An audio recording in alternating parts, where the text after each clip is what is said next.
verses 14 through 28. The Pew Bibles will not have the same translation. They'll be close, but not. You did not receive a spirit of slavery to fall back into fear, but you have received a spirit of sonship. When we cry, Abba, Father, it is the Spirit Himself bearing witness with our spirit that we are children of God, and if children, then heirs, heirs of God and fellow heirs with Christ, provided that we suffer with Him in order that we might be glorified with Him. I consider that the sufferings of this present time are not worth comparing to the glory that is to be revealed to us. For the creation waits with eager longing for the... I drew a blank. I consider that the sufferings of this present time are not worth comparing to the glory that's to be revealed to us. What's the next word? Next passage. Anybody know? For the creation waits. What? The creation waits with eager. For the creation waits with eager longing for the revealing of the sons of God. For the creation was subjected to futility, not of its own will, but by the will of Him who subjected it in hope. We know that the whole creation has been groaning together in travail until now. Not only the creation, but we ourselves who have the first fruits of the Spirit groan inwardly as we wait for adoption as sons of God, the redemption of our bodies. In this hope we were saved. Now hope that is seen is not hope, for who hopes for what he sees? But if we hope for what we do not see, we wait for it with patience. And the Spirit helps us in our weakness, for we do not know how to pray as we ought. Oh, I've got a sermon on that one little statement I won't do today. People who think they know how to teach everybody else to pray. We do not know how to pray as we ought, but the Spirit intercedes for us with sighs too deep for words. And He who searches the hearts of men knows what is the mind of the Spirit, because the Spirit intercedes for all of us, for the saints, according to the will of God. We know that in everything God is working for good with those who love Him, those who are called according to His purpose. In this hope, we are saved. There's an old story told by John Claypool about an elderly couple. My mouth is not working either. An elderly couple who grew up in a small town and married each other and lived their entire lives in that small town. Of course, everybody knew them like they knew everybody else. And they were one of those elderly couples that bickered a lot. They fought a lot, not with knives and guns, and not slamming doors and throwing things, and not even with screaming and yelling and all of that, but what I call psychological spitting. They made almost a game of being able to put each other down, and it got rather bitter the older they got.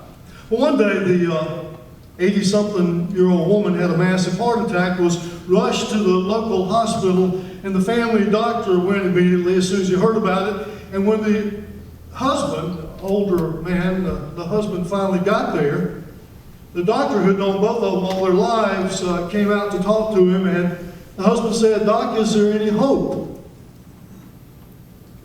And the doctor said, "Well, it depends on what you're hoping for." There are lives lived like that. There are lives lived in almost despair, getting uglier and uglier the older they get. Your life depends a great deal on what you're hoping for. What you're hoping for makes a huge difference in life. Your attitude makes a huge difference in life. So what are you hoping for? Around the turn of the century, the 20th century, a baby was born. When he was 4 years old, he still could not see the faces of his parents. He couldn't make them out. He could see blurs, but he could not make out who they were. His eyes were crossed. And he was 4 years old before, later he would say, they got prescription glasses for me, and at 4 years old, suddenly, I could see. I could see leaves. I could see birds, tiny birds in the sky. I could see stars. I could see green blades of grass. I could see my parents' faces and the faces of the members of my family. He said that it felt like, when I was 4 years old, it felt like God had done a magic trick for me. That God had made the whole world just for me. And I was in awe of everything. The colors, the shapes. I could tell the shapes of the clouds. And it was just I was overwhelmed by it all. His name was Bucky. And Bucky was so amazed at the creation all around him and the magical thing he felt God had done for him that he could not get over the exuberance. He was just so caught up in it until he was 13. And his dad died after a series of strokes. And then Bucky was taken from the magic of childhood immediately to a world that was horrendous to him, that was harsh, that was unforgiving, and he didn't know what to do with it.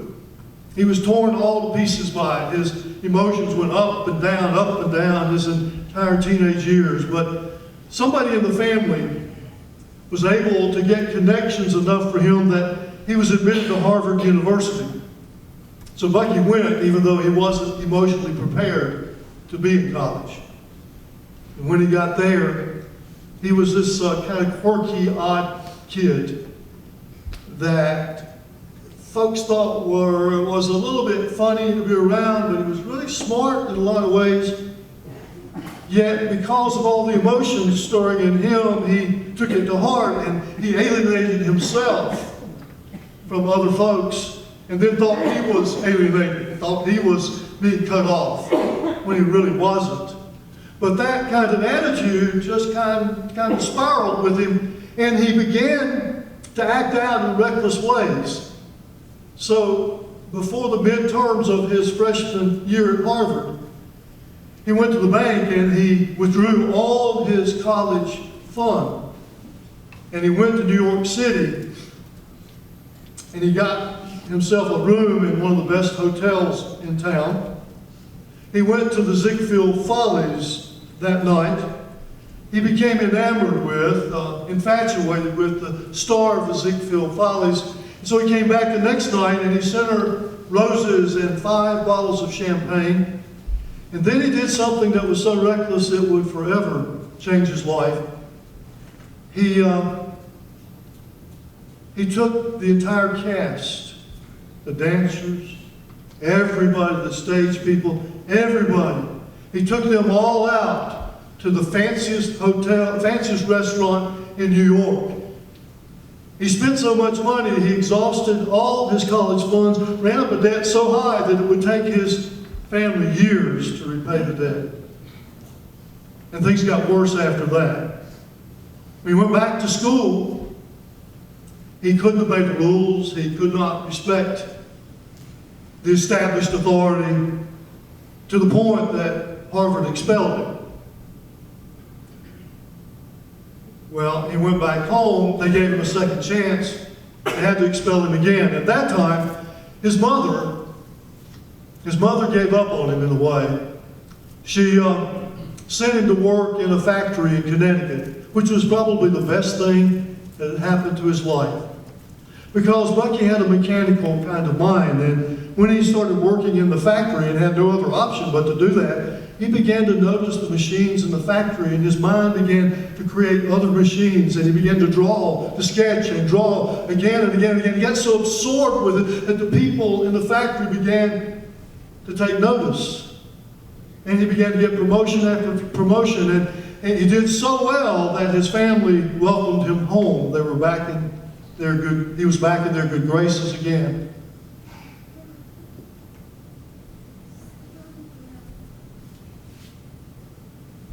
So Bucky had cleared that hurdle long enough to reach the age of 20 when he fell in love. Fell in love with a girl named Ann Hewlett. It was to be the love of his life. The love of his life until he died. Fell in love with Ann, and they had just a short while together. She got pregnant.